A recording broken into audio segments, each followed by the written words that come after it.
और इनका बाल बांका नहीं होता था। ये तो आपको याद होगा। ये आज के प्रतापी नहीं है, ये उस समय भी प्रतापी थे जब आपकी पार्टी की सरकार थी। मैं उस सरकार की बात नहीं कर रहा, इसमें आप मंत्री थे और जब ठाकुरवाद के आरोप लगते थे। नहीं, वहां तक भी नहीं जाऊं, मुझे कहना था, मैंने कह दिया, है ना। हाँ। तो सूर्य प्रताप जी आज के प्रतापी नहीं। अब बात आज के ये इशू क्यों लिया हमने, इस पर बात कर लें। कानून कहता है कि अगर आपने गलती की, ये डीओपीटी के नियम को छोड़ दीजिए, ये नैसर्गिक न्याय है, ये सामान्य व्यवस्था है न्याय की, जो दुनिया भर में एप्लीकेबल है, चाहे साउथ अफ्रीका हो, चाहे अमेरिका हो, चाहे हिंदुस्तान हो। आप बिना बताए गायब रहे तो आएंगे तो कोई आपको नोटिस तो दिया जाएगा, उसका जवाब मांगा जाएगा। न नोटिस दिया न जवाब आया, सरकार कैसे चलेगी ऐसे? ये तो घर में भी होता है भाई। लड़का बोल के गया 7 बजे आ जाएंगे और 9 बजे आएगा, तो माता पिता पूछेंगे ना भाई कहां रहे थे। कोई कहता है श्री श्री रविशंकर जी के कम्यून में शामिल हो गए थे, वहां से अध्यात्म की प्रेरणा ले रहे थे। कोई कह रहा कि नहीं, श्री श्री रविशंकर के नेटवर्क का इस्तेमाल कर रहे थे। जो भी कारण रहे हो, आज इनके पास कितने पद हैं? 2 पद तो अतुल ने गिनाए। उसके बाद उद्योग बंधु भी इन्हीं के पास है, पिकेट भी इन्हीं के पास है, यूपीएसआईडीसीबी के भी मालिक यही है। कुछ बचा क्या?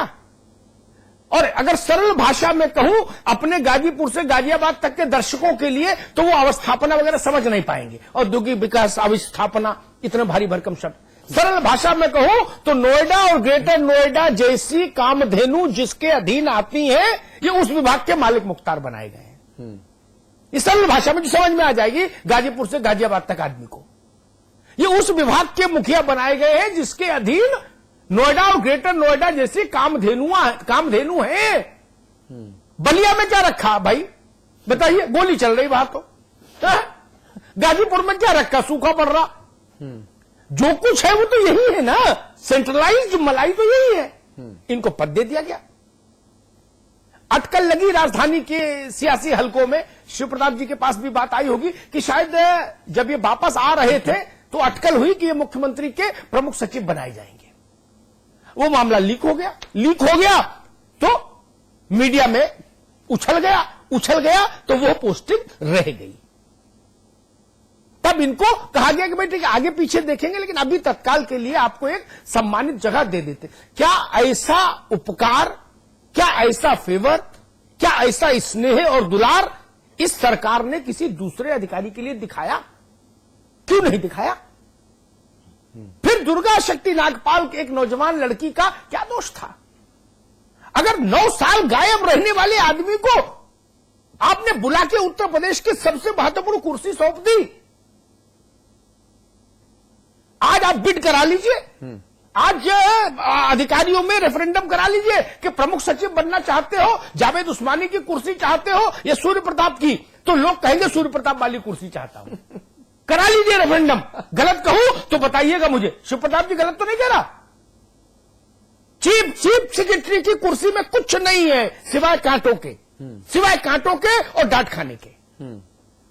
कहीं कुछ हो जाए बवाल, चीफ सेक्रेटरी जिम्मेदार। और ये ऐसे अभयारण्य है जहां चाहे जितना घूमिए, चाहे जितना बिचरिए चरिए, सब उन्मुक्त है। वो विभाग आपने इनको दे दिया। कानून कहां है, व्यवस्था कहां है, मर्यादा कहां है, ये सवाल नहीं उठेगा क्या? मेरा इससे कोई विरोध नहीं, इनका नाम सूर्य प्रताप है या इनका नाम कोई दूसरा होता, तब भी मैं यही सवाल उठाता। 9 वर्ष तक जो आदमी लापता रहा, मनोहर श्याम जोशी की एक किताब थी लापतागंज, जिस पर बाद में एक सीरियल बना बड़ा लोकप्रिय। ये लापतागंज में रहे और फिर भय प्रकट कृपाला दीन दयाला के अवतार में अवतरित हुए लखनऊ की धराधाम पर, और आते ही उत्तर प्रदेश सरकार के नगीने हो गए। बाकी अधिकारियों में क्या मैसेज जाएगा? डिमोरलाइज होगा अधिकारी कि नहीं होगा? एक संदेश जाता है कि जो चाहे जो कुछ करे सबको छूट है। ये संदेश महत्वपूर्ण है। सूर्य प्रताप आते जाते रहेंगे, लेकिन ये संदेश गया कि उत्तर प्रदेश में सरकार ऐसी है कि इसके रिजीम में जो अधिकारी चाहे जो करे, ये भाव नहीं जाना चाहिए। ये भाव शासन के इकबाल को दूषित करता है, धूल दूषित। तो पांडे साहब, अब मैंने जहां तक मेरी जानकारी जो है वो ये है कि कुछ एक जो समाज सेवी हैं, कुछ एक जिनको PIL दाखिल करने की बीमारी है, कुछ एक लोग हैं जिनको पीआईएल दाखिल करने की गंभीर बीमारी है, गंभीर, कि अगर पीआईएल दाखिल ना करें तो उस दिन की रोटी ना खावे। तो ऐसे गंभीर बीमारी से जो ग्रसित लोग हैं, आपके लखनऊ के और अवध क्षेत्र के दूसरे लोग, वो इस पूरे मसाइल पर पीआईएल दाखिल करने के भी पक्ष में है, विचार विमर्श कर रहे हैं। क्या हो सकती है कार्रवाई पांडे साहब? देखिए, पीआईएल में तो एक बहुत बड़ी समस्या ये है कि सर्विस मैटर जहां आ जाता है, हाँ, उसमें पीआईएल नहीं इंटरटेन होते। नागपाल वाले मामले में आप देखा कि वो चाहते, ये कोर्ट चाहती तो 1 मिनट में उसको सर्विस पीआईएल दाखिल हुआ था और चाहती कोर्ट तो 1 मिनट में उसको स्टे कर देती। हाँ, लेकिन चूंकि सर्विस मैटर था इसलिए वो कोर्ट ने उसमें इंटरफियर नहीं सर्विस मैटर इनके भी जो पोस्टिंग है होंगे ना।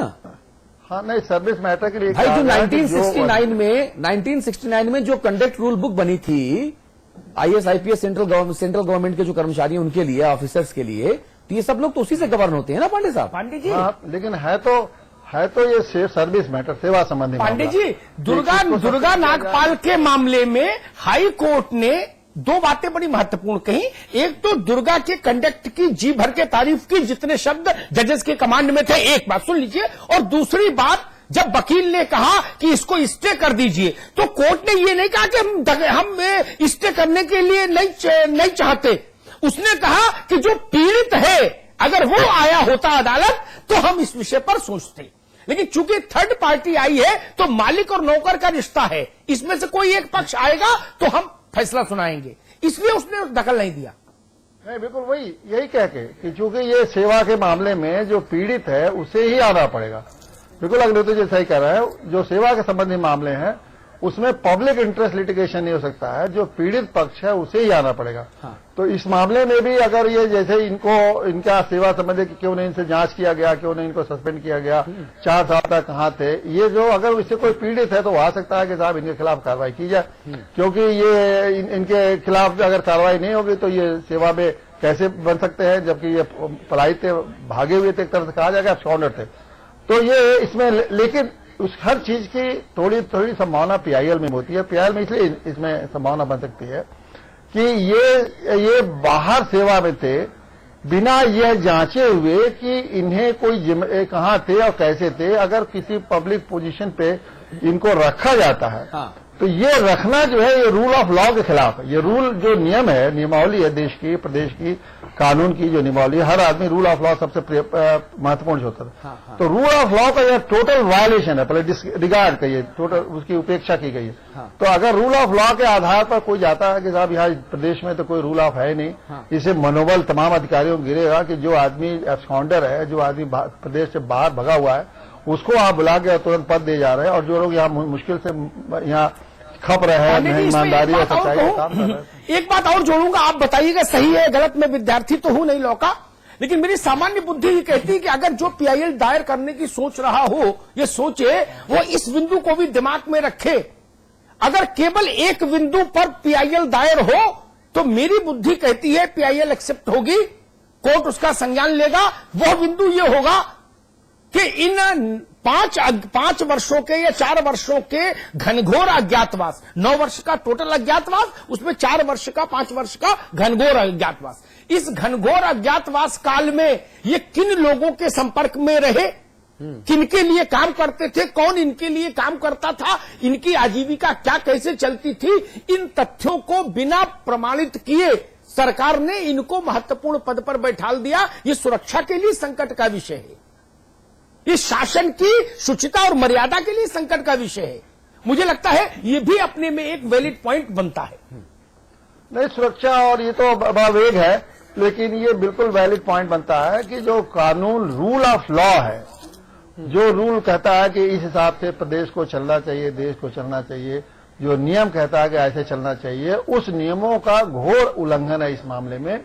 और चूंकि घोर उल्लंघन है, इसलिए कोर्ट ऐसे मामलों में हस्तक्षेप कर सकती है, क्योंकि न्यायालयों की ड्यूटी है, खास करके हाई कोर्ट और सुप्रीम कोर्ट की, कि वो रूल ऑफ लॉ, कानून को इन्फोर्स करे। उन्होंने शपथ दिया है कि हमें कॉन्स्टिट्यूशन और रूल ऑफ लॉ को इन्फोर्स करना है। तो जहां भी अगर कानून का उल्लंघन हो रहा है, चाहे जैसे भी हो, जिस रूप से हो, कौन उसमें शामिल है, हर मामले में न्यायालय हस्तक्षेप करता है। और उस लिहाज से अगर पीआईएल दाखिल हो तो मैं समझता हूं कि निश्चित रूप से कोर्ट इसको इंटरफेयर करेगा। बाकी अगर केवल उनके खिलाफ एक्शन की बात है। जी प्लीज कंप्लीट कीजिए अपनी बात को।